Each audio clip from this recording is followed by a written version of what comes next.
Good afternoon and welcome to the FCCJ.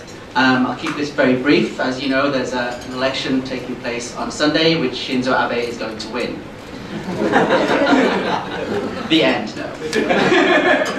But here to provide a little bit more insight than myself are two very knowledgeable and insightful guests here at the FCCJ today.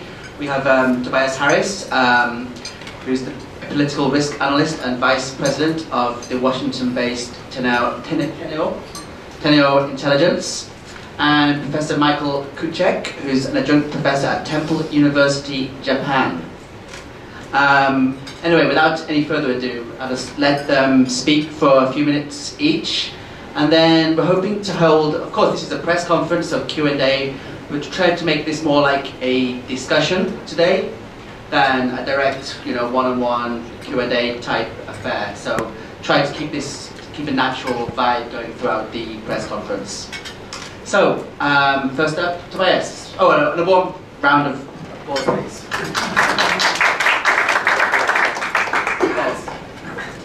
Andy, thank you for moderating our friendly little discussion, and to the FCCJ for hosting us. And to Michael, because we've basically been having an ongoing conversation about all of this stuff for now a decade, as hard as that is to believe. So it's really a pleasure, and try to find some interesting things in an election that over the course of the last month has become progressively, I guess, less surprising compared to elections past. I mean, now it looks like, now that we're 3 days away, we are looking like in 2014, where you're basically going to get a victory by default for Prime Minister Abe, and that's going to be, for two obvious reasons. One, turnout is going to be, I think signs are pointing to turnout being not all that much higher, if it's higher at all, compared to 2014, when you had it fall 7 points to a record low from the already record low in 2012, 59% down to 52%. I don't think there's any reason to think that you're going to get more people out to vote. So that's as much a vote. People not voting is as much a statement as anything, and this is a statement. People don't really like any of their options. The other factor, of course, is that we now have the Democratic Party is now on its way out the door, and you have the Party of Hope and the Constitutional Democrats taking its place. And as a result, in most of the single-member districts, you have multiple opposition candidates running against the LDP. And the LDP, in a lot of those districts, that maybe if it were a one-on-one race, you'd have closer races. The LDP is going to easily win north of 200 of the 289 seats. And so that, already the LDP is starting with such an advantage because of that, that just in terms of looking at the forecast, it's not necessarily, there's not going to be too many surprises. What is interesting, just when we look at the results, so aside from the fact that we know the LDP incumbent in all likelihood will return with an overwhelming majority, and could very well and probably will be above the 310 line needed for a supermajority. It will still be interesting to see what happens in the proportional representation seats, where there actually, I think if you look at polls in the last couple of weeks, there actually has been movement. You've seen, the LDP is roughly where it's been the whole time. It's been at about 33%. That really hasn't changed. And actually, if you look at the 2014 results, that's exactly what the LDP was. So, the LDP is pretty consistent where it's at in proportional representation. But you've seen, the Party of Hope has almost inexorably slipped, week after week. And the Constitutional Democrats have risen quite dramatically, considering that when the election was called, there was no, did not exist. No one really knew what was going to happen with the left wing of the Democratic Party.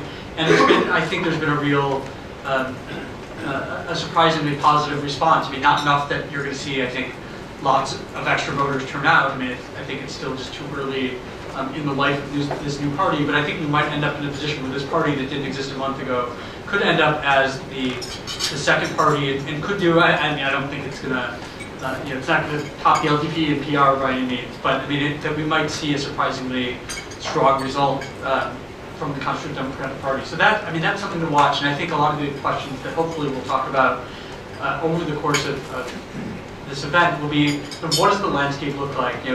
Okay, so Abe wins another election. What does that actually mean for his power? What does it actually mean for how Japanese democracy is going to function? What's that going to mean for some of the biggest policy questions, constitutional revision? I mean, that's what we were hoping to discuss. So I'm going to pass it over to Michael, having set the stage. But thank you for that, and I'd like to thank again the FCCJ for this opportunity to speak. I'd like to thank Tobias, whose idea this was, and he asked me to come along, and I am very grateful for his generosity. I agree, of course, with everything that he's said so far. I would like to also extend a thank you to Shinzo Abe. Not just for the fact that we are here today, which we would not be if he had not decided to somehow capitalize on the rise of his public opinion polls that took place, not due to anything he did except to pick a cabinet of rivals, of persons who were people who were his critics, particularly Kono Taro, putting him in the foreign ministry's position. I think that virtually all of the rise that occurred after the selection of the cabinet was due to the attractiveness of this cabinet. And indeed, we've seen some fall in the support levels since he essentially pulled the plug on the cabinet by calling an election. Now, I do nevertheless have a further reason to thank Shinzo Abe, and that is for bringing total clarity in terms of Japan's political environment.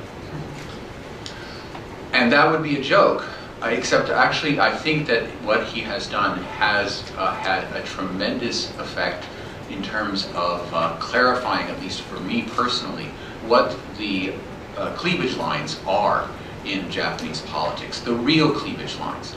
Now, as someone who teaches political science, I am required to talk about left versus right, left-wing politics versus right-wing politics.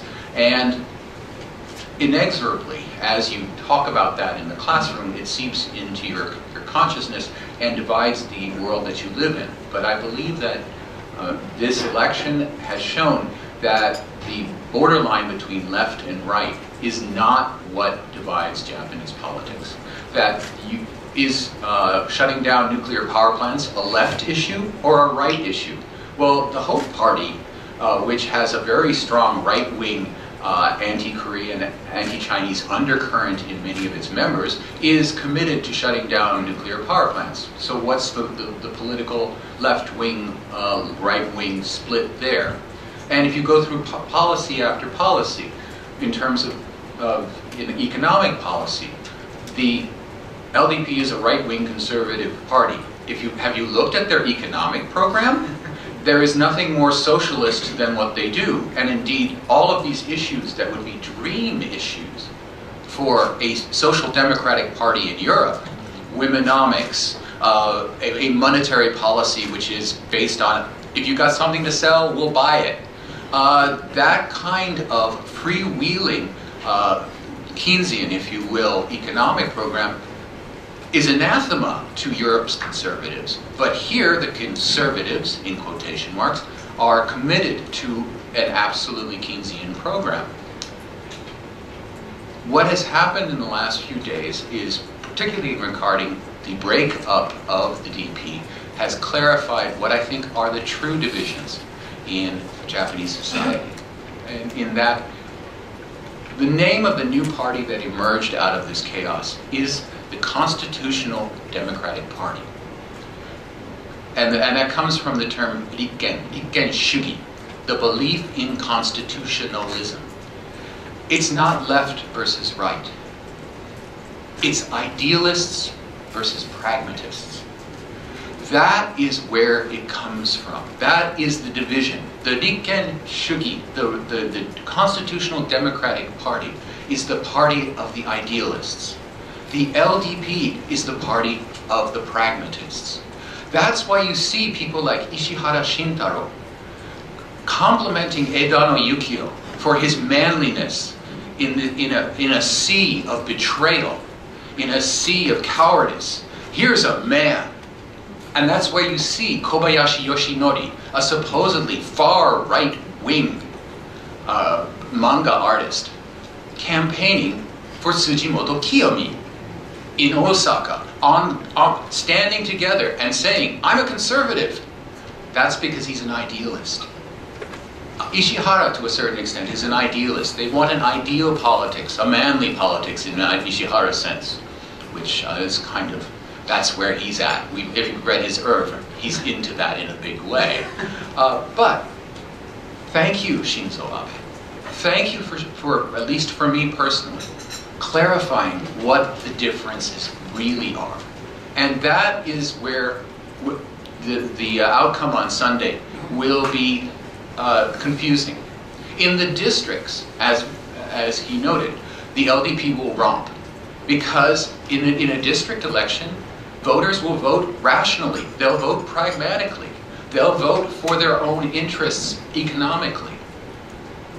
They may like the other candidate. They may like the ideals of the other candidate, but they know the LDP candidate will deliver. But in the proportional vote, you can vote your dreams. You can vote your ideals. And that's where we'll see the real action. And if there's going to be a rejection of Abe Shinzo, it'll be in the proportional vote. Thank you.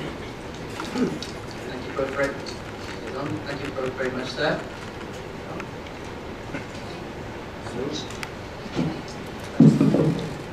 Okay, so we'll open the floor up to questions now. Please give your name and your affiliation when you come up to speak. And keep your questions short, if you could, no long speeches.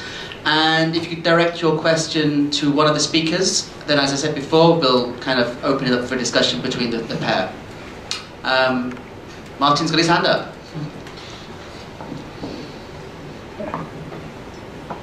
Martin Kölling, Handelsblatt. With all the competition on the so-called conservative side, now we have the LDP, we have the Party of Hope, then the Hosaka Ishin Restoration Party, basically. What do you think are the conflict lines between these conservative camps? Is it centralism versus decentralism, or is it something else? And how will this play out in the future? I mean, if you're looking at the cities, big cities are not run by the LDP anymore, but the country still is. So what does it mean for the political dynamics in Japan?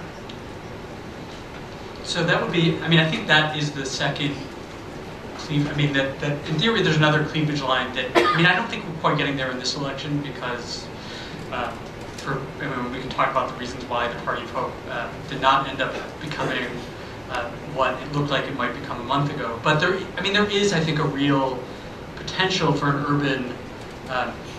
urban Chiho division, and I think we all kind of laughed about the 12 zeros in the Party of Hope's manifesto.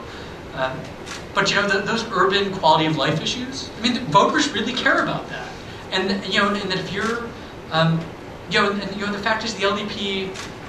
Yes, they've been able to win in Tokyo, and they've won in the big cities, and because they win everywhere, it obscures things.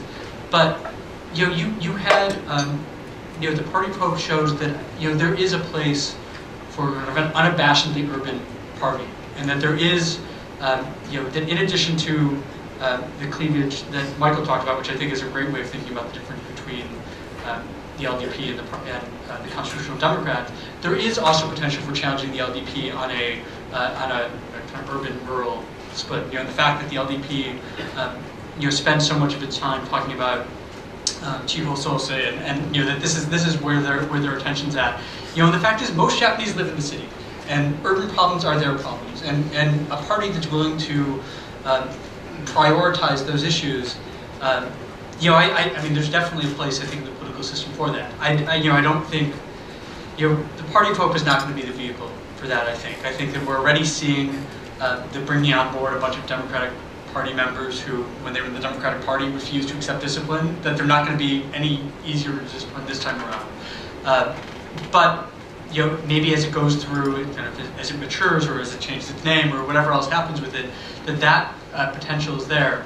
And as for Ishin, I mean, I think if you look at, they the last couple election cycles, they did a great job in those single-member districts in Osaka, but they're fighting for life right now, and so you wonder how much longer that's going to be a going concern.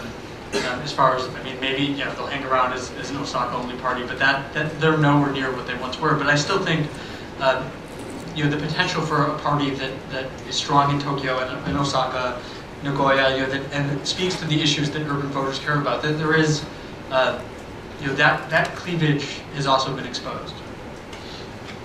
To that, I would simply add that there is a problem with those parties in that they, of course, rob any kind of anti-LDP unified opposition of any chance of getting the votes where they are most prevalent, which is in the urban areas. We have 51% of the population lives in either Osaka, Nagoya, or Tokyo in the immediate area. That being said, the question of the survivability of these parties, including the tax party of Nagoya and Aichi Prefecture, regional identity is great for Osaka and to a certain extent for Nagoya. I don't see it as being a possibility in the capital. The two other parties are basically resentful, and they are parties of resentment.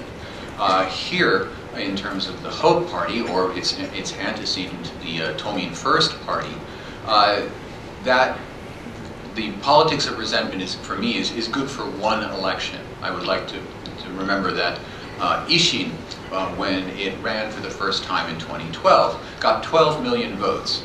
In the next election, it got half of that, and has now, in terms of the proportional vote, will be truly struggling to reach anything more than 2 million. This idea of a regional party having long-term survivability to me seems unlikely and without any real basis. I'm going to Richard now.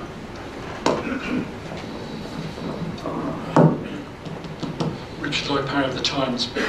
Since it's a casual discussion, I'll refrain from the traditional hostile, aggressive, bullying question and ask something more chummy instead. And I wanted to ask about Ms. Cucek and that moment, that week, where she appeared, on the face of it, to have a tremendous opportunity. I mean, looking back now, it all seems like maybe a bit of fantasy, but she declared the foundation of her new party. A day or two after that, Maihara brought the DP crashing down on top of him and walked out. And so you had this moment where you had a party that had a strong popular leadership but no infrastructure, and a party without any leadership but a very big and sound infrastructure, offices in every prefecture and so on. And it seemed then as if there was at least a possibility, if Cucek had taken it, to bring the two together, if she'd been a bit more inclusive and not immediately excluded people on the left of the DP. Was that remotely plausible, do you think? Could that ever have worked out? And could some kind of grand opposition alliance emerge in the future? No. And the reason for that is that the DP itself was an unstable coalition. One of the mysteries is, how does, first of all, a person like Maihara, why is he even in the DP? And how do they remain there? And how do they keep getting elected? And I think that the answer lies in the fact that Maihara and other graduates of the Matsushita School of Management and Government, the Matsushita Seikei Juku, gear their entire lives to winning district seats. They know how to create the coalition of interests that gets them elected in those seats, and it doesn't matter whether they're LDP or DP. Now, unfortunately, in the Japanese political system, people who win district seats are seen as a better sort of politician than the ones who slide in on the proportional vote. They have more clout within party structures. That's definitely true in the LDP, and a certain extent true with what was the DP. And they're seen as more legitimate. But the truth is, these, particularly the Matsushita Seikei people, really are in it only for themselves. And Maihara's behavior once he was elected president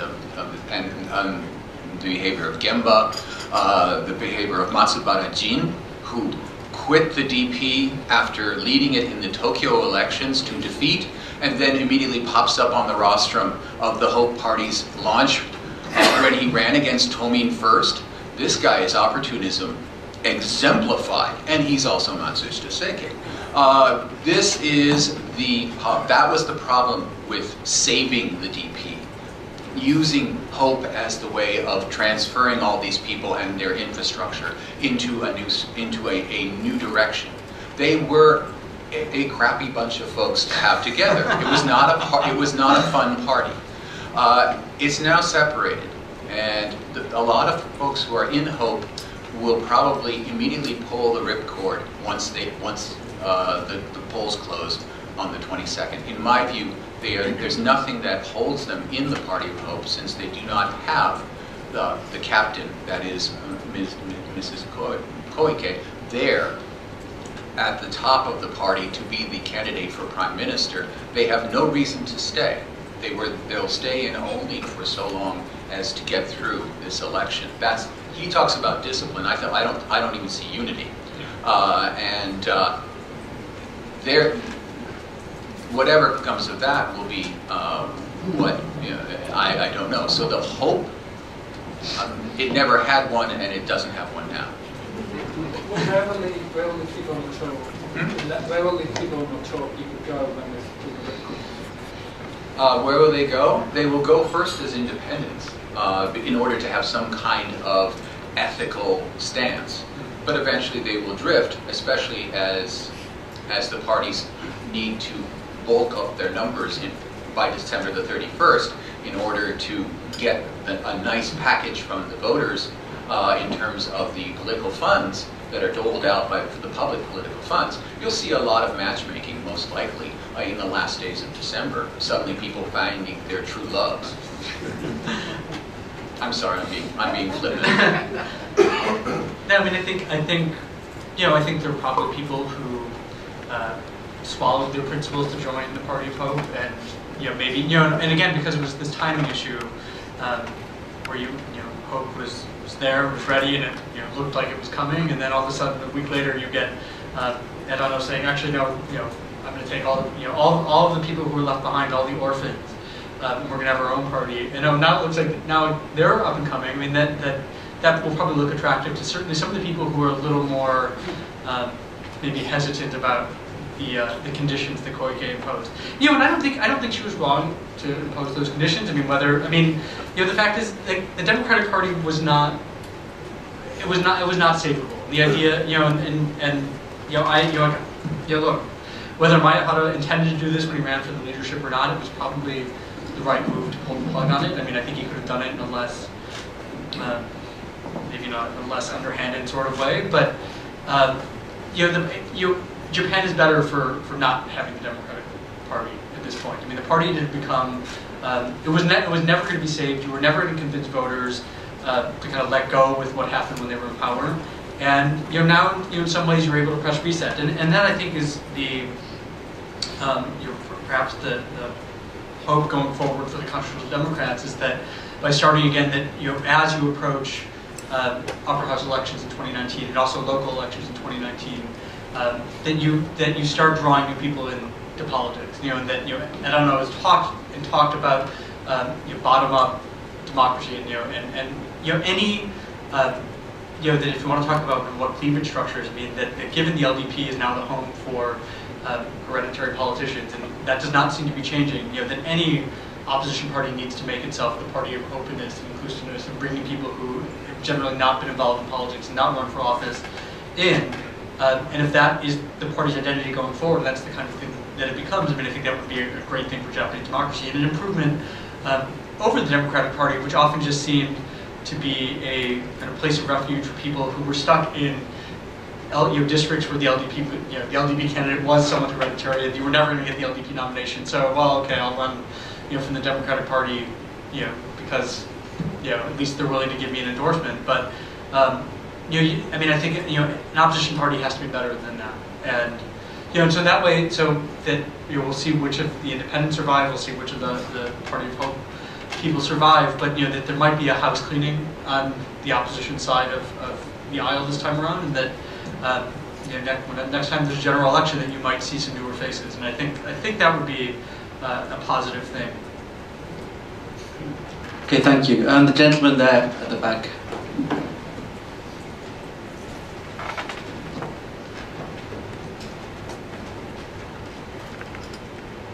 Yann Rousseau with the French newspaper Les Echos. Before we go further on ideology, can we talk about the money? Edano would like to be prime minister in the long term, but he had only 78 candidates. To what point the Kyotakukin system, the deposit system, is really the real issue to this election? Well, the Kyotakukin has always been a favorite of mine. I am thrilled to pieces that this is the first time that politicians have been complaining about it.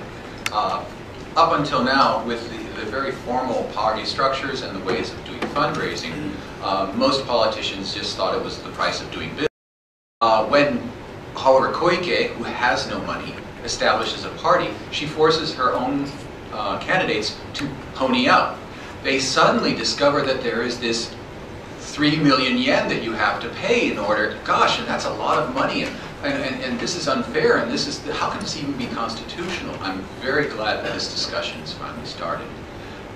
This story, the grubby story behind this election, of course, is how much it costs to run for office here in Japan. You do have to pay the deposit, and if you run only on the proportional list, it's 6 million. The question of who pays the office expenses, again, Koike had to ask many of her candidates to pay it out of their own pockets. And what Maehara had when he approached Koike was all of the money that had been provided by the public for DP activities. He could dole it out to these newly minted Party of Hope candidates to pay for their expenses. That was the sum total of what he could offer. And in return, he was supposed to get the brand. She would provide the brand, he would provide the funds. She didn't show up. The Party of Hope at that point has people who are fully funded, but who don't have, as I said, a captain. Now, this question of how much it costs to run, of course, is all the way through Japanese politics. If you run for the village assembly, it's free. But for every other kind of elected office, governor, mayor, you have to pay, and that's also for a prefectural assembly, you have to pay a deposit. And it's a sizable amount of money for a person of modest means. Until this election, it has not been that much of a discussion, but it's a significant issue, and I am glad that people are asking questions about it. And I think, again, it's any opposition party worthy of the name should make this kind of political reform central to its identity, and that you hope, again, with a new liberal party, that making the political system more accessible, making not particularly having deposits for sub-national elections, and I mean the barriers to entry. An opposition party that's not making an issue of that is doing something wrong. And so you hope that the fact that it's now out there is now something people are thinking about. Not that you expect the LDP to do much with it, but at least it should be talked about beyond the election. And there is, of course, the question long terms in terms of the democracy that is here in Japan, of the decay of local elections. That there is simply there are too many of the seats in municipal assemblies, in prefectural assemblies, too many mayor's offices that are being filled by default. Just one person showing up at the registry, putting their name down, putting down the deposit, and because there are no challengers, immediately become the office holder. There's no election. The whole structure at the lower levels of Japanese democracy is coming undone. There are simply not enough people running, and it's up to the national politicians to revitalize interest in politics and belief in politics. But if they indeed create on the national level an image of an LDP that cannot be replaced and there is no hope out there, that filters down to the local level, and it erodes the very foundations of Japanese democracy, because that's where you grow and develop the new generation that will replace these legacy candidates. But if nobody's running for office in the local areas, where are you going to get your seed corn for your field? I don't know. Yeah, I mean, the candidates don't come from nowhere, and you look at where LDP candidates are coming from. If they're not hereditary, chances are they've served several terms in a prefectural assembly, and they've run for office, and you need to get people from somewhere. And I mean, that's why hopefully coming out of this election that the CDP does take the 2019 local elections as seriously as the upper house elections, and that if it gets enough people energized to actually try to run for office. But I mean, from the deposit to sort of the thankless task of having to govern when there's no money. I mean, it's not an easy job, but what he means by that is that if you're going to run a local municipality, if you're mayor of a town that is dependent on the national government to survive, and every year the budget's getting cut, who wants that job? There's an attractiveness issue. Yeah, I've been trying to figure out how to paring back services. I mean, these are thankless tasks, but you want to have a democracy, someone's got to do them, and preferably it's not just one party that takes all of it by default. So, who gets the control of the DPJ money at the moment? Where is it? How much is it? And who gets it? It's been handed out, most of it, already to the party of Pope candidates. There is some left, but that involves the House of Councilors members of the still extant DP. And you may have noticed that House of Councilors members of the DP, they campaign for both Kibo Hope candidates and for CDPJ candidates. That issue of money and division and who's with whom will have to be decided after the election. Yeah, that's one of the things to watch. What happens with the fact that you had, I mean, I would expect that a good chunk of the Democratic Party members in the upper house would end up in the Constitutional Democrats, just because they tend to be more to the left of the Democratic Party anyway. But how that sorts out, where they go and on what terms. I mean, I think there are a number of questions that will be resolved, I think, after the election, and that's a big one. And by left, he means idealistic. Yes. Yes. Old habits die hard. Okay, so Peter, sorry, you asking a question, and then we'll come over here, and we've got plenty of time to get around, so.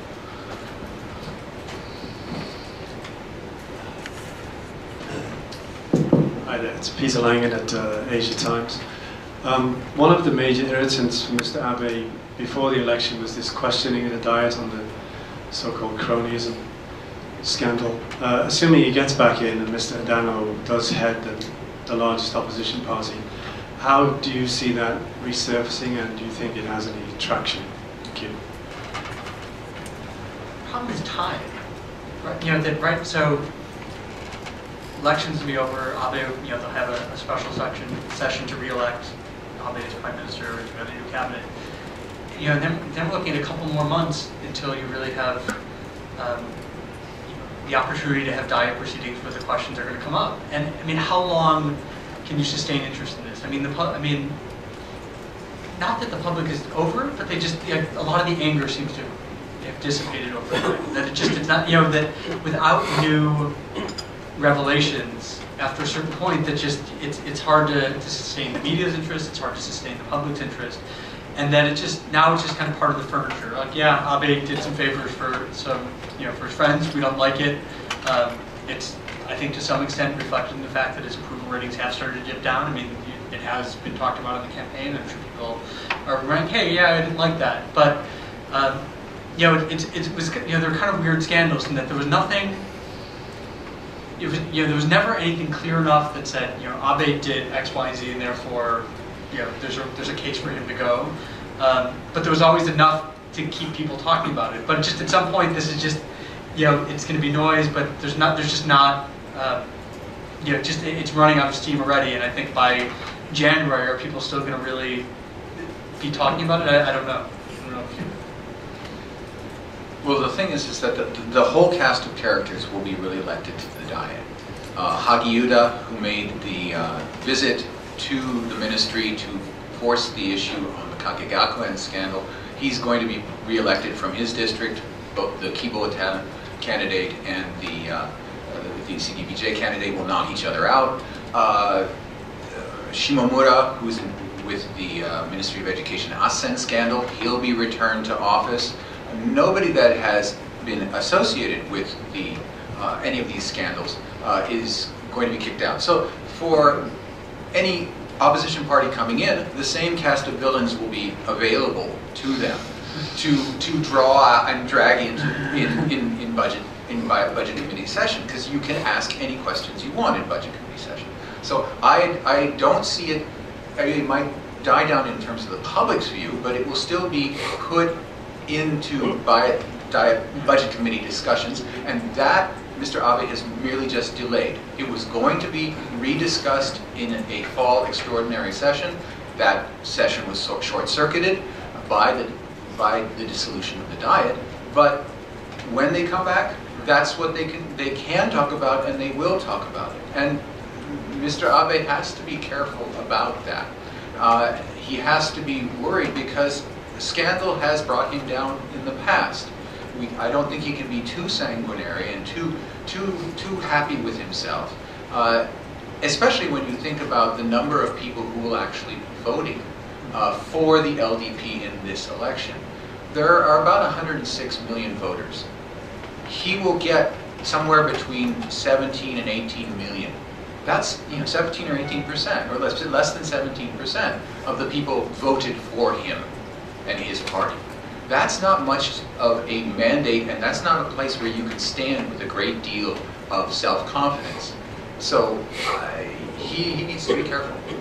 I mean, and I will say that we could still be in a situation where he can win, an overwhelming number of seats in the Diet and still come out of the election and still have his approval ratings falling.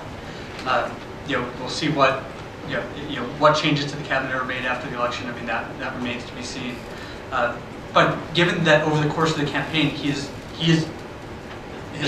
unpopularity is growing again, and so it's going to be an interesting situation if we come out of this election, and on election night everyone is celebrating, what a smashing victory Abe has won again. He's led us to victory. He's smashed the Democrats into pieces, and yet you can come out of this and maybe he gets a temporary bump from it, and next month his approval ratings are falling again. And then what does the LDP do? That on the one hand, how do you deny a leader who has led you now to 5 straight national election victories, if you count the upper house as well? How do you deny him a 3rd term? But on the other hand, if whether because of the scandal, or people don't like talking about the Constitution, or take your pick of issues, or they don't like his relationship with President Trump, or there are any number of reasons. What is the LDP going to do then? That it's going to go into this leadership election next year, kind of having to give Abe another term, but on the other hand, not necessarily being too happy with how the public sees it. Yeah, and the LDP and Abe can win big on Sunday and still lose. Yeah. If the combined proportional vote for Hope and the CDPJ is higher than the total for the LDP, this will be a replay of what happened with the New Frontier Party back in the 90s, when they humiliated the LDP Prime Minister by winning more votes in the proportional vote, which is the popularity contest. At that point, you can have a situation where Abe can have 2/3 majorities and in both houses and be seen as unpopular and unstable. It's the gearing of the electoral system, the first past the post system, can lead to a very numerically strong Prime Minister who still is very cautious and very careful and doesn't do a lot of the reforms that he promised, or any of the reforms that the world's markets expect, that he just incrementally moves along because he knows fundamentally, especially if the outcome that I just described takes place, that he's not the people's choice. Okay, we'll do a little sweep across here, so we'll come to you, and then move to yourself.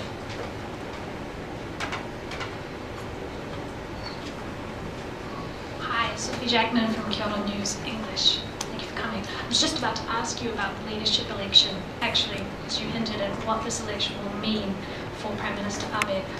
what kind of signs would we see that they might be going to ditch him, and what signs might we see that they might re-elect him? And then separately from the Mori Domoipake thing, how might the outcome change what kind of policies he's able to get through in that time, constitutional amendment and otherwise? Thanks.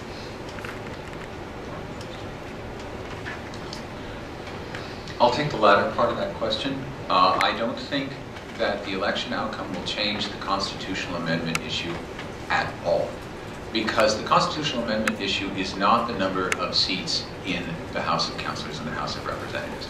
The constitutional issue is whether Mr. Abe can convince 51% of the voters, or 50% of the voters plus one, to vote for, in a referendum, for his idea.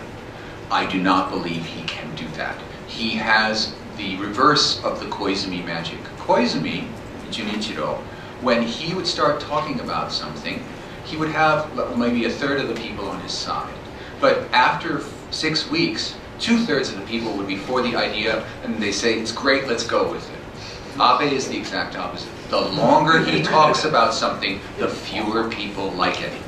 And that kills the referendum step. So he can get the House of Reps, he can get the House of Councilors, but he still has to deal with the damn people. And they just don't follow what he says. I mean, I think you could just hold an election for different people. I mean, that might be his best option at this point. And then there's also the question of, I mean, the amendments on offer. I mean, now the LDP has run on 3 amendments that are, I mean, we were talking about this, just patently absurd. I mean, the constitutional status of the self-defense forces. I mean, maybe you can convince a majority just because people actually kind of like the self-defense forces as they are. But I mean, it is an amendment that legitimizes the status quo, and is, I'm not going to take credit for this. This is Michael's point that just, yeah, you're admitting the communists have been right all along. That if you have to make it explicit, then that means that they haven't been constitutional all these years. So it's, I mean that has its issues.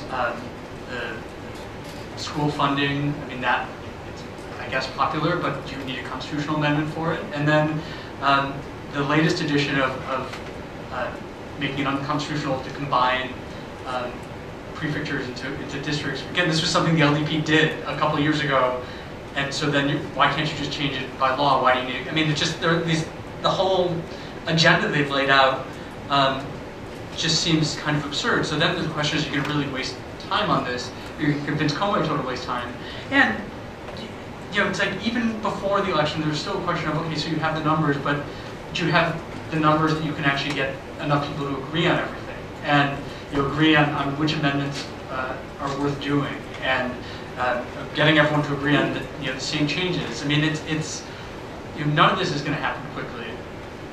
None of this is guaranteed to happen, and who knows what the voters are going to think at the end of it. So, I mean, this does not materially change how things stand in terms of the constitutional revision.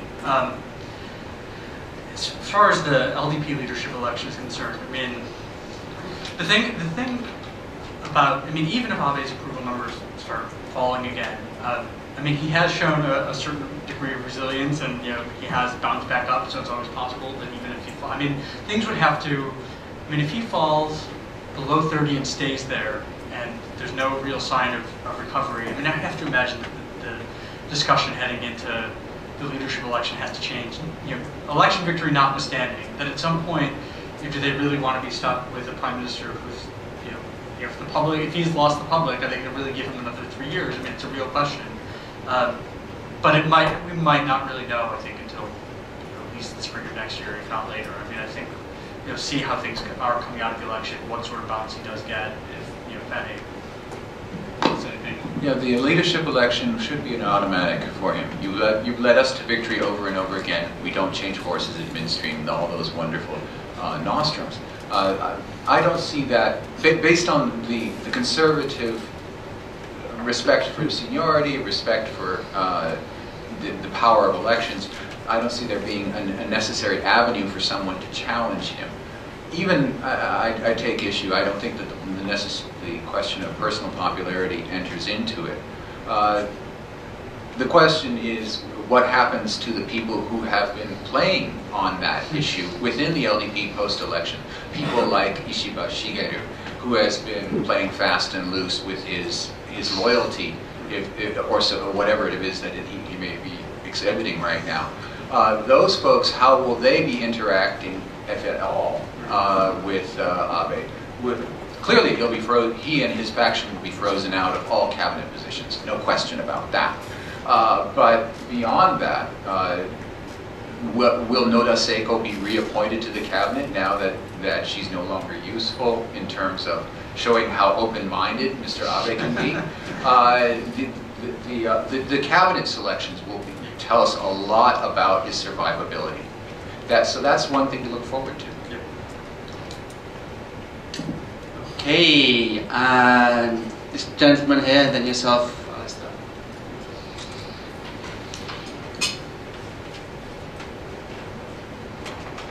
Neil Smith, CLSA. I'll go back to being the evil financier and ask the money numbers. My recollection was that the DPJ had 11.8 billion yen. Wasn't that the number? So they handed out to candidates 12 million yen.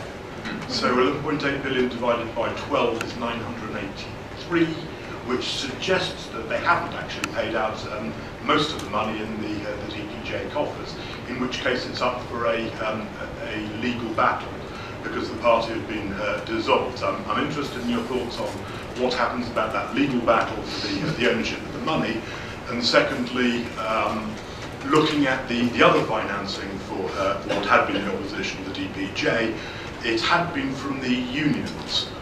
And obviously this is a battle between the right and the far right, where Koike is the far right. So she's the one that wants to change the constitution every bit as much as him. My guess is that the unions are not going to want, particularly public service unions, are not going to want to support the DPJ. So I'm just interested in the political financing going forward. My understanding is that the candidates received not 12 million, but 20. But we'll work out the numbers in terms of that. In terms of the labor unions, as you've seen, Rengo doesn't know what to do. It is completely a prisoner, again, of that framework of left versus right. And that makes sense, because if you think of the traditional, it's management versus labor, unfortunately, with the split that has gone between the CDPJ and with the Hope Party, they don't know where their support should go, and they've basically said it's up to local individuals, up to the individuals and local chapters. That is a major change, a major structural change, and there's no question about that. What is going to happen in terms of House of Councilors seats, particularly the proportional lists, where the labor unions provided most of the candidates for the DP, and they would be the ones that would be elected off the proportional list given that system. That clearly cannot go on, so they have to choose which party to support if they want to still have some say. Now, that being said, unions in Japan, even public service unions, have always had this blended identity where they don't really represent the workers. They also, to a certain extent, represent management. That's what happens in a corporatist system. You want to buy in to what people are doing because you want to be there at the table the next day and the next day and the next day. So you learn to get along, and that's what Rengo has done. This election has finally forced them out of their comfort zone. Are you with workers, or are you with management? And they've really freaked out about that. I mean, I think there's also, to continue with the theme, there's an idealist, pragmatist division within Rengo itself, and we've seen this because we've seen how Abe has courted Rengo aggressively, and seek to enlist it as an ally in it, in his own struggles against corporate Japan. And several months before the elections, you had Mr. Kozu, the chairman of Rengo, sitting down with Abe and saying, "I agree to back your work reform legislation," and then days later, his membership saying, "No, we don't support that at all. You have to back out," and he backs out of that. And so you already had a kind of a cleavage within Rengo, on this idealist, pragmatist line, and now you have the split of the Democratic Party almost forcing the issue wide open. And it's really, I certainly have to wonder how long Rengo could stay together. Obviously it formed as a federation of kind of left and centrist unions that had their own party affiliations in the past, and you wonder that that now as the opposition party that emerged out of that process is no more, can Rengo itself hold together, as a, certainly when it comes to acting as a political force, or are you going to have some who split off and go with the Constitutional Democrats and some who stay with the Party of Hope or whatever comes after the Party of Hope? Do you have kind of a pragmatist wing that is willing to be closer to Abe with the LDP and appreciating the wage, his wage and incomes policy? That I think is a question going forward. They're going to be pulled in lots of different directions, and it's really hard to see the organization that went into this election emerging in the same form. In addition, and in terms of the Party of Hope, well, I dumped on it a great deal. At least they brought up the question of taxing earnings, and of taxing retained earnings that are otherwise being banked. That concept, of course, has been kicked around for a long time. The LDP immediately said, if you start doing that, companies will leave Japan. Okay, maybe. We'll see if that works. I can tell you that the Caribbean's not a place to relocate right now. But the idea that there are two deals that have to be struck. The first is there has to be labor flexibility. The perversion of Japanese politics and economics is that you cannot move a highly obedient, educated, intelligent, hard-working group of folks. You cannot take that, which is the Japanese labor force, and make a strong economy. You cannot do that. Well, yeah, if they get stuck in jobs that don't use them effectively. They get stuck because of the guarantees of permanent employment that keep them in places where their talents are not used productively. So we need labor reform. Everybody knows that. But how do you get to that? Rengo has been a problem with that. They don't want the permanent employee's special status to be touched in any way. And the same is true with the white-collar corporate management workers. They definitely don't want to have the salaried man's special permanent world in any way touched. So who is going to be the vanguard for the workers in that regard? That's one. The second, of course, is the one that, the Abe administration was screaming internally about this, was retained earnings. That the corporate sector, after the devaluation, monetary easing, that took place, took that money that they got as a special bonus from the devaluation and put it in the bank, where it was supposed to go to shareholders as dividends, or to increased wages, or new investment. They sat on it. Well, those are the two big issues. And Hope brought up at least the aspect of what do we do about earnings? And I think, and then you wonder, because where labor goes does depend, will influence, I think, what this debate looks like going forward. Because, if we're talking about labor flexibility, then there are basically two different directions you can go. That you can go sort of in the Anglo-Saxon direction, and it's just sort of like you're out on your own in the workforce, and you can be cut loose, and it's up to you to. If you need to reskill, well, good luck, and you sort of survive by your wits. Or it's a more continental European, Scandinavian, where the whole point is we want to encourage you to switch jobs, so that there's not going to be you're not going to have job security, but you'll have a safety net underneath you to if you need, we'll support you in doing that. And the LDP is. Abe, to his credit, I think he's talked about this for a long time. When he was first prime minister, it was about Sai Chalenji, and that we're going to at least talk about trying to figure out how to help people move between jobs. But then again, Abe's kind of talked about everything at one point in time or another, and so you've had, so sometimes it's about the kind of things that would help people change jobs flexibly and have some sort of safety net that enables them to take the risk that comes with switching jobs or starting a business. But other times it seems to be as much about let's protect permanent employees and actually help people. You know, it's almost like let's encourage people to make the leap from non-regular employment to regular employment, and you still have this special category of protected worker. And so, you know, it's how do you get through that transition period that I think no one's really figured out? That, you know, how do you, you know, and frankly, the other thing that I think we've seen from this whole process is also Japan has no neoliberal party in any serious way. You know, that there is not a party out there, you know, that there have been points in time where you could say maybe Koizumi, you know, was of a neoliberal in a North American or European sense, or you know, your party during its brief life, you know, trended that way. But Party of Hope is not.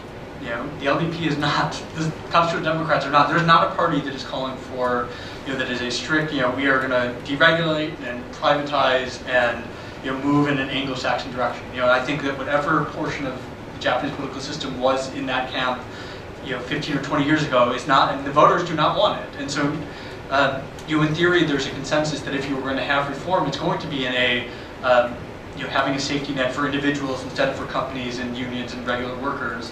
But there is the question of how you're going to pay for it, what exactly is it going to look like, and you know, what does the transition period look like? And I don't know if anyone really has an answer to that. I would only say that Edano Yukio has in his own family history, his father was a salaryman who worked for a company that went bankrupt. So in terms of, if you believe that leaders and their psychology can affect outcomes in a significant way in the political world, you might want to look into his personal background to see where at least the CDPJ might be headed. Alistair.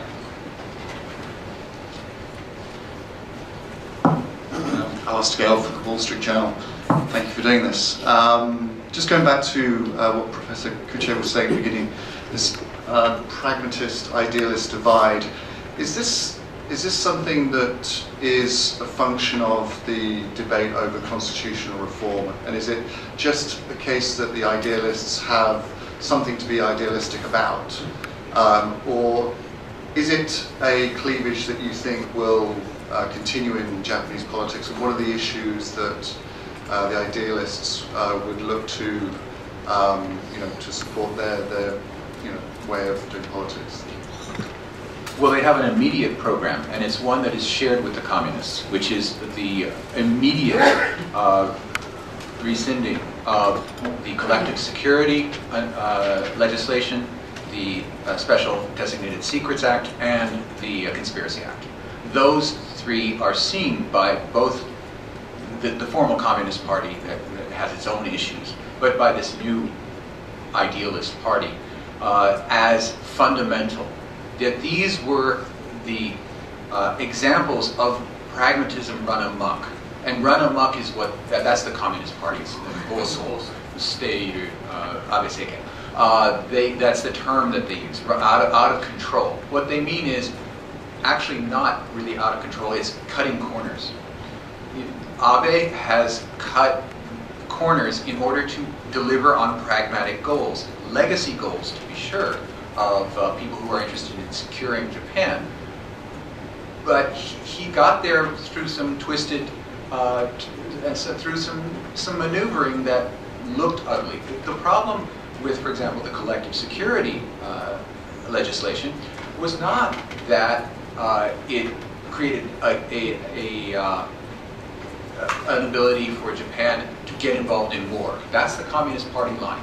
The part that created the Shields movement in here of young people getting involved, that was on the idealistic basis that you don't mess with the Cabinet Legislative Bureau. You don't go against 40 years or 50 years of precedent and put in your own person just for the simple act of passing a certain piece of legislation that heretofore the CLB has always declared unconstitutional. That he did this end around, which is entirely was always something a prime minister could do. There was no reason, the CLB has no constitutional standing at all.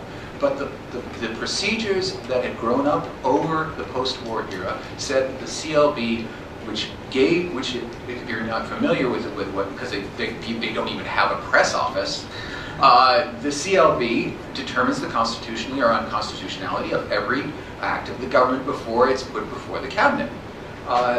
That you don't need a Supreme Court because the CLB has already checked it. That's what has happened. Mr. Abe went outside of their normal hierarchy, put in his own man, who then said, look, collective security, it was unconstitutional, but it turns out all of my predecessors were wrong. That he did that. That was what was offensive. And that's what got people upset. And it's the cutting of corners, the pragmatism. I mean, the eventual outcome was pretty poor too. Just have we seen, where are these marauding bands of SDF going around the world, getting involved in all the world's wars? It's the exact opposite. Japan's forces withdrew from South Sudan. They're not involved in collective security anywhere.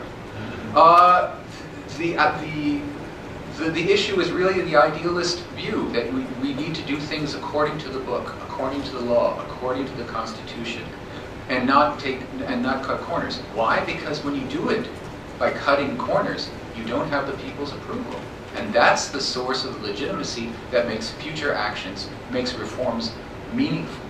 I mean, and that's the Japanese Communist Party is, in a large sense, it's a small C conservative party. I mean, and it's in favor of kind of thing that it's the traditional economic model, the Constitution as it stands, but also that a lot of this is about norms and parliamentary norms and how the Diet has functioned, which has been not Westminster, right? That the opposition has. Is essentially consulted behind the scenes and does have its opportunity, and that it that you don't every time this happens that it's always about ramming legislation through, and that essentially the LDP under Abe and the opposition are essentially in different mental universes where Abe is essentially, I'm a Westminster Prime Minister, I have a majority, I have the numbers, I can do whatever I want, and I don't have to listen to you, and I don't have to I don't need your buy-in because you don't have the numbers and I have the votes. And but he has been very slow in taking advantage of it. And in fact, in terms of the 2/3 majorities that he got in the 2016 election, he hasn't done constitutional revision with it. And in terms of the collective security legislation, it was July of 2015, and then the decision came a year and 6 months later. Yeah, it was 14, and then and the norms are sticky. I mean, that's it's not like he can just sweep them aside. And the fact is that you think about that Diet session that led to those laws being passed. I mean, he extended it how many months, and let them talk. Yeah, let them talk. So it's not that the norms are gone, but he has been comfortable, I think, straining at them and pushing at them. And then you almost wonder, if because right now, I mean, it's hard to know what the CDP stands for. I mean, they haven't really had enough time to figure out its particulars. That do they become a party that wants to roll back the kind of centralized executive that we've seen? Do they say, this is not who Japan should be? That this has led to the transgression of norms, that has led to a government kind of doing whatever it wants without getting proper buy-in, and that we are going to scale back some of the centralization of power in the Kante.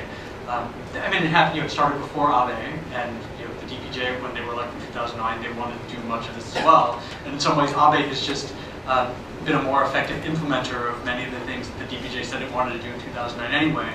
But you wonder that, again, keeping with this approach, bottom-up politics, and this idealistic opposition to the security state that Abe has been determined to create, that do they actually seek to roll back the executive in broader? I mean, is that even a realistic program? I don't know, but I mean, it would be consistent, I think, with the kind of thinking that we've seen. Okay, thank you. Is Siebert.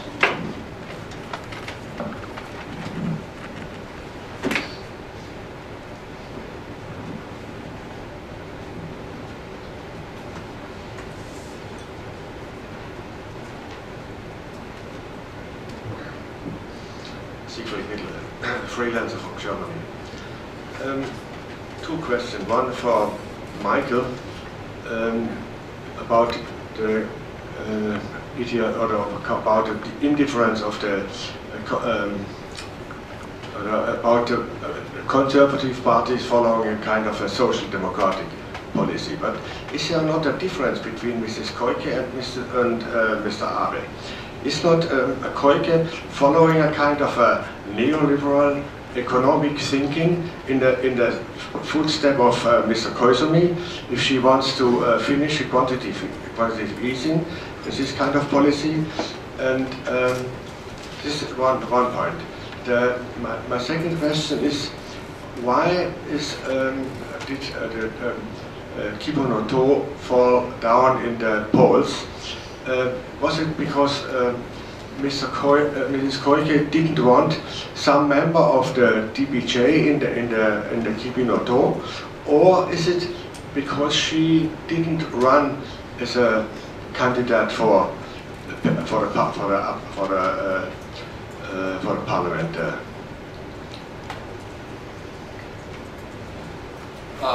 I would agree with the assessment that Koike-san is more interested in a neoliberal program only because of the way she has approached governance in terms of the Tokyo Metropolitan District, where she has talked about cutting out old-style deals. And old-style deals are just ways that money gets spread around. I don't think that they are necessarily a bad part of democratic politics, but for her, they were wrong. And that kind of attitude is a neoliberal attitude, that we can clean up the swamp, that we can cut out the self-dealing. That's part of the neoliberal. So I do agree, the neoliberal program. In terms of what was the significant item,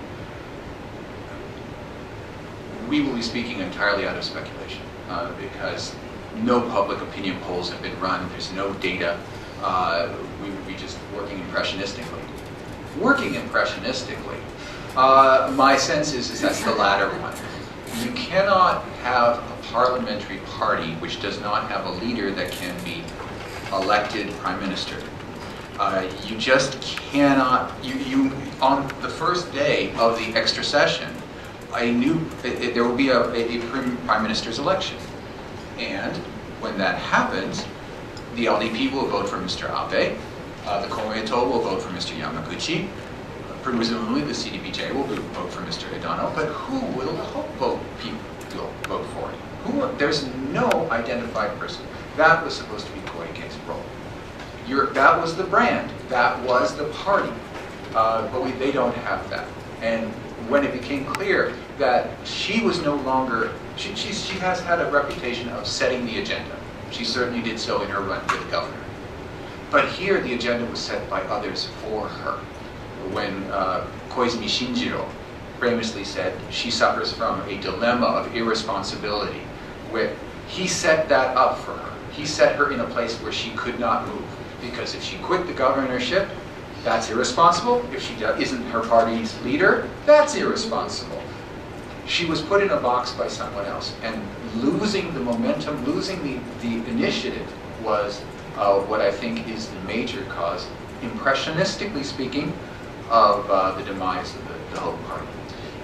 I mean, and as far as the handling of the merger or takeover or whatever you want to call the relationship with the former Democratic Party, I don't know. I mean, to the extent that opinion polls have asked about this, the public was not necessarily opposed to how she handled that, and often imposing conditions on who would come in.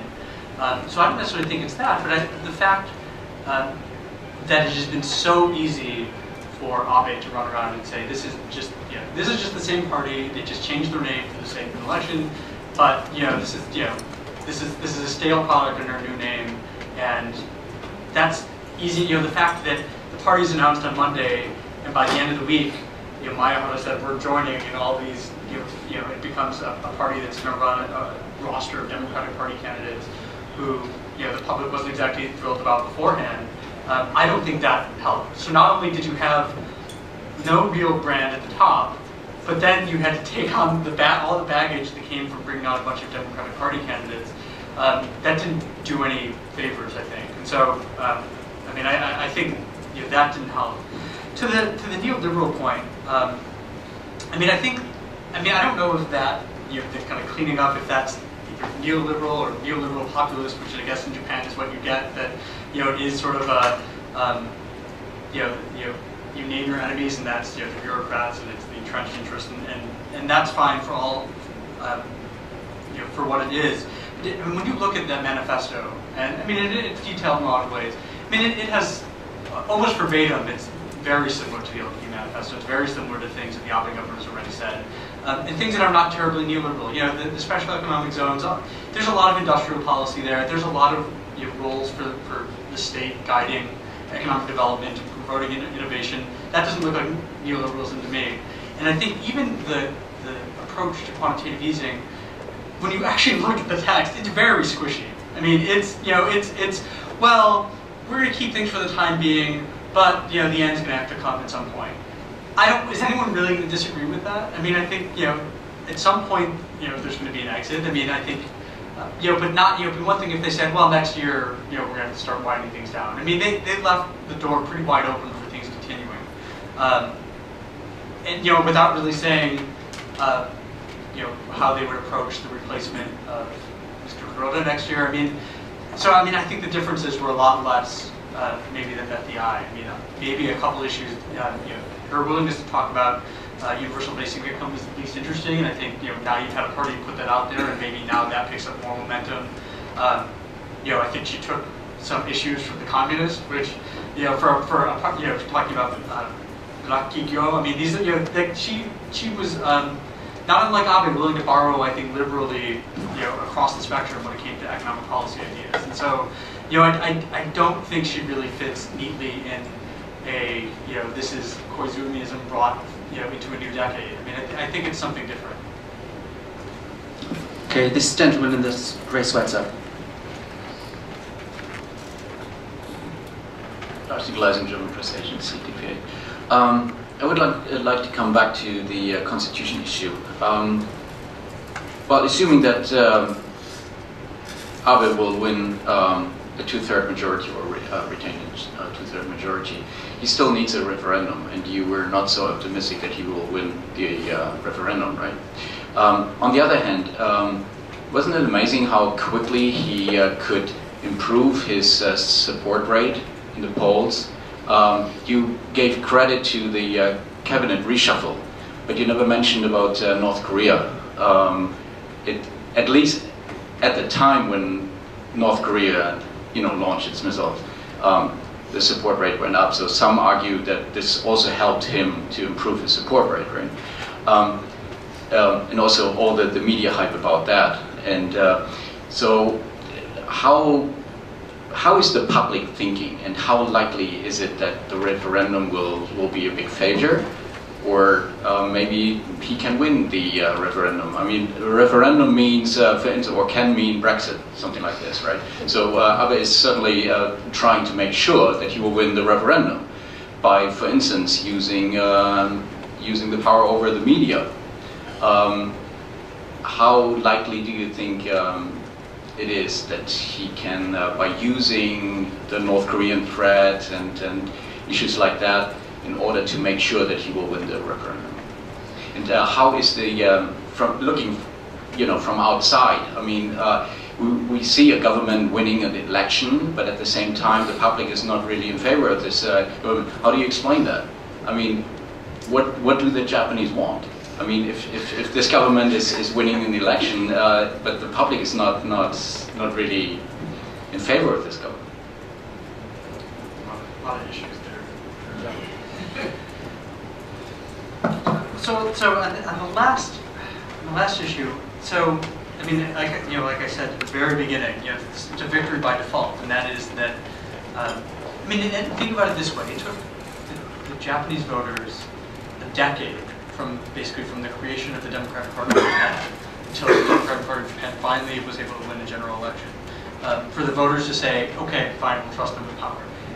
But think about what it took to get to that point. That you had to have the disappointments that came after Koizumi left office. That you had Abe and then Fukuda and Aso doing this kind of revolving door. You had the global financial crisis, and you had the Democratic Party of Japan under the leadership, sort of Ozawa with the whip hand, sort of shaping them into a force that could, contest an election against the LDP in a lot of different places. So a lot of things had to kind of go their way, and it took a decade.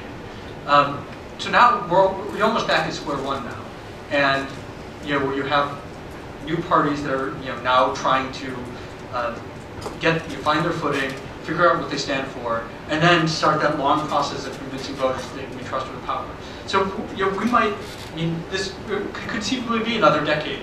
It's not impossible that we're that maybe in a decade we'll see another party that's capable of forming a government. And in the meantime, I think voters are going to, they'll stay home or they'll cast protest votes in upper house elections. And but in a general election, that if they're given a choice between an LDP that's kind of unloved but gets the job done in some capacity, versus parties that are not quite ready to trust the power, people are going to stay home, or they're going to vote one way in PR or one way in the districts, and then you're just not going to get kind of the material for a change of government. And I think that's just the mix of ingredients we're looking at now. I think for the next several years.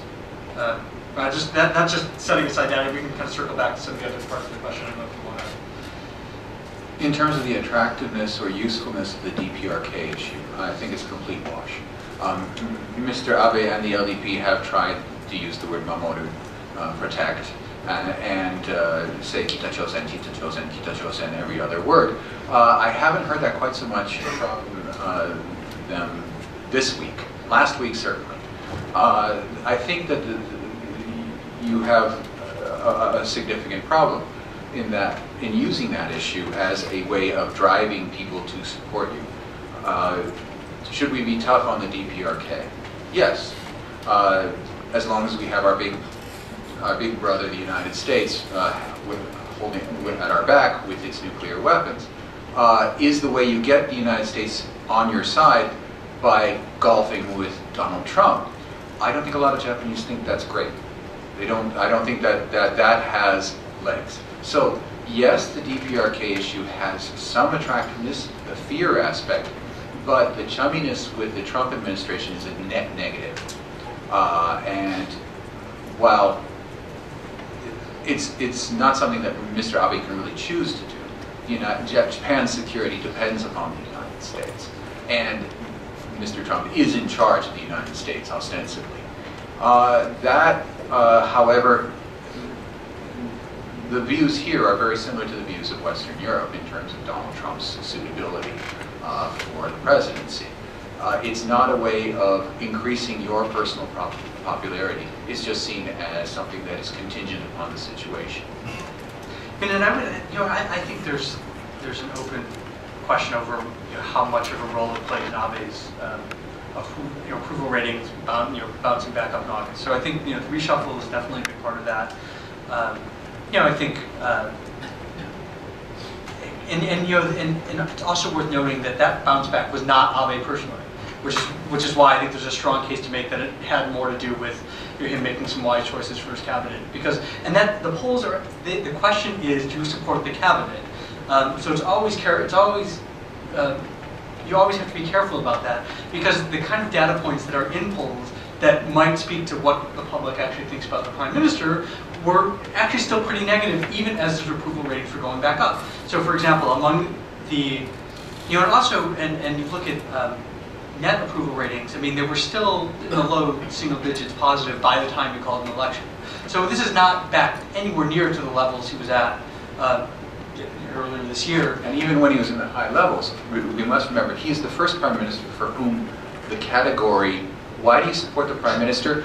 Because we don't see anybody else, is the number one reason. So that was the number one reason. And then the number one reason for disapproval since about May of this year, but overwhelmingly, like 50% of people, when asked why you don't support the cabinet, because Abe is the Prime Minister, or cannot trust the Prime Minister, or it's phrased differently in each poll.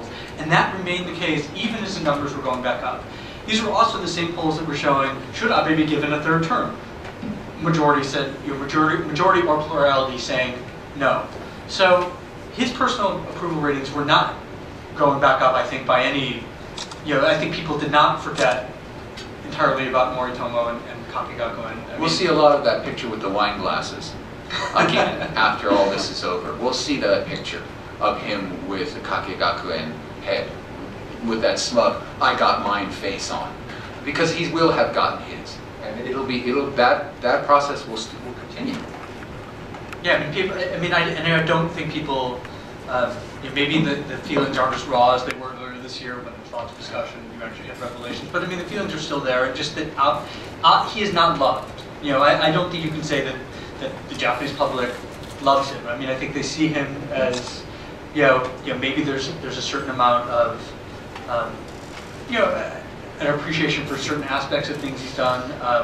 I think it is interesting that he's polled as well among young Japanese as he has, but then again, maybe employment numbers help with that. But he is always, I think this election is going to confirm that he's going to have a difficult relationship with the Japanese people always.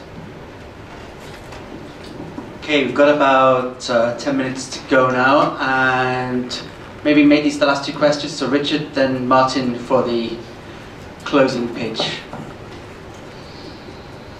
Thanks. There's something of an air of unreality about the North Korea threat, but it's probably true to say that there's a greater chance than there has been for a long time that Tokyo could be hit by a nuclear bomb at some point in the next few months. It's theoretically, it's almost like a Cold War. Do you think that, putting aside the way it's been used by politicians, do you think that's affecting Japanese people and politics? I mean, around the time that this election, it became clear this election was going to happen, there was lots of alarms going off and people were supposed to be hiding under desks or whatever they were supposed to be doing, and it got great play in the media. But I had the strong sense that most Japanese people didn't really take it seriously, that they probably saw it as rather ridiculous, which it was, but it's given that these objects were 700 miles in the air, actually in outer space. Well, if you go by the markets, the likelihood that Tokyo is about to be wiped off the map is somehow not reflected in any prices on the Tokyo Stock Exchange. Or at least if they've been priced in in a very, very camouflaged way, with highs for the so in that regard, I'm being flippant again, I'm sorry. But in terms of fears, I have had to put in an anecdote, which is not really data, it's hand-tooled artisanal data. An anecdote, I've had to explain, to work through the logic of deterrence with my students for the first time, saying, no, you're not going to die before the paper is due. There is not going to be a missile coming here because, and you work through, well, you see, there's in return for a strike, there will be an overwhelming destruction of the DPRK. So don't worry about it. And they say, well, what if there was a mistake, and what if there was a misunderstanding? And I say, yeah, and we survived the PRC and the Cultural Revolution there, and with a similar situation. So we're still here. Relax. I've had to do that, though. So there is an atmospheric exchange. And of course, having these warnings, having the government actually playing up with these public service announcements, what you should be doing in case of missile flow, of course that's going to change on the margins certain kinds of attitudes. But nevertheless, Japan does not have a means of disarming the DPRK. End of the game. End of the story. So, we can't think about it. There's nothing to do.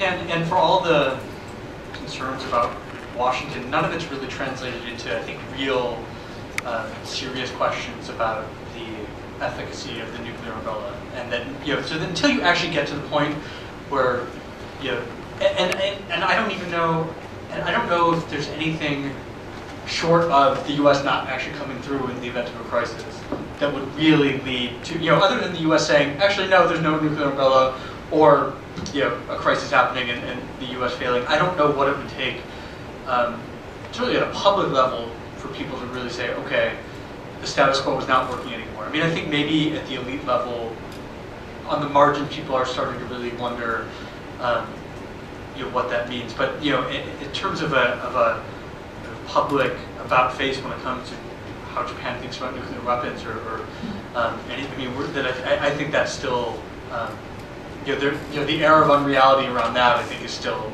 actually quite strong. And then there's the question of the buy-in, the emotional buy-in that Mr. Abe is trying to do regarding the abductees.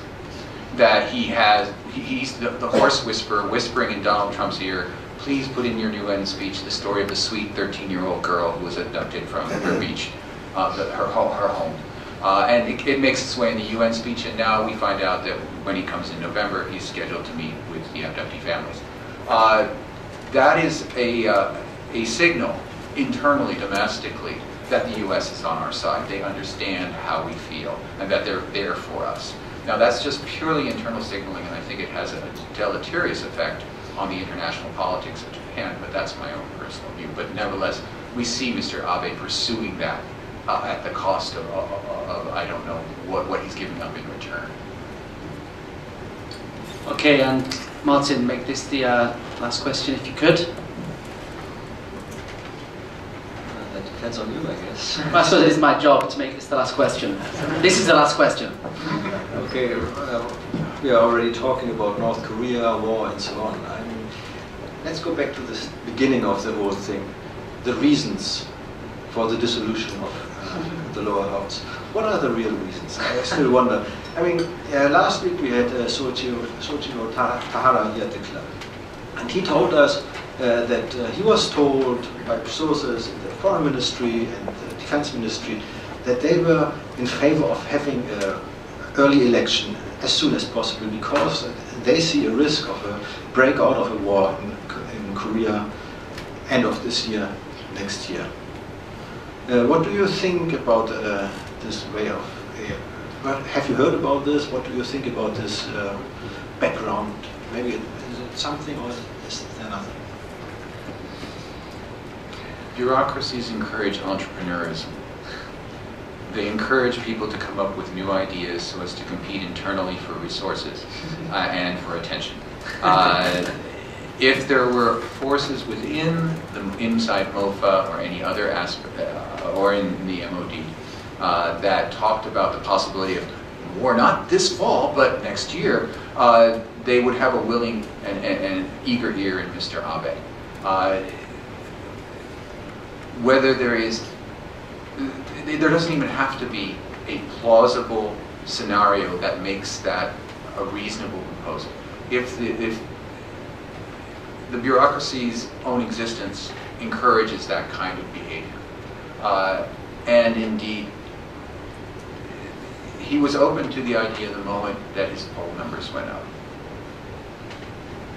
Yeah, I mean, I mean, this is the kind of thing that doesn't require, I mean, Occam's razor, I think, would suggest that you can find much simpler. Well, and also, the fact that during the run-up to Abe calling this election, the Democratic Party essentially was dissolving. I mean, it was, that people were leaving, and who knew, who wouldn't want to fight an election against a party that could barely keep itself together, and actually, in fact, wasn't able to keep itself together once it was clear there was going to be an election. I mean, and I think,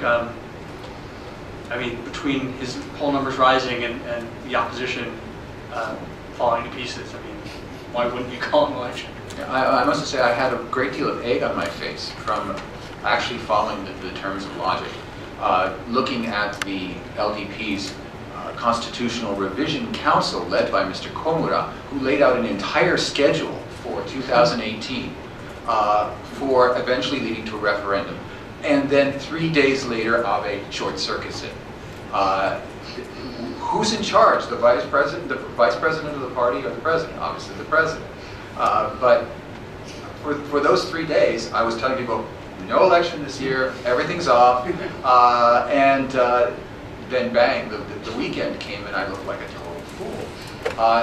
But they had a plan. They had a plan for the entirety of 2018 to do the thing that supposedly is the most important thing for Mr. Abe, constitutional revision, and he dumped it. Well, and he certainly put it at risk, at least for a moment, it seemed. I mean, now, given that it's going to be pretty much status quo, I mean, there's not, he seems to have dodged that. But I mean, I was in the same place, that I thought, well, okay, they have this plan, you certainly don't upend that by calling an election and risk not having the 2/3 you need, and then you have to go back to the drawing board. Maybe you get it, but it becomes more complicated. But yeah, I mean, that's why I think you can't understate the role that the opposition looking, really just falling apart. I mean, I think we can ask maybe, it was by design, and it was sort of a plan all along, when Mayapara sought party leadership. But either way, I mean, it certainly created a window of opportunity for Abe that He took advantage. Yeah, I mean, it was good politics on his part. Okay, we'll call it a day there. Thank you very much, Tobias, Michael, much appreciated. And it's a complimentary membership of the club for a year, so come and dine with us. And if we could give our guests a warm round of applause, please.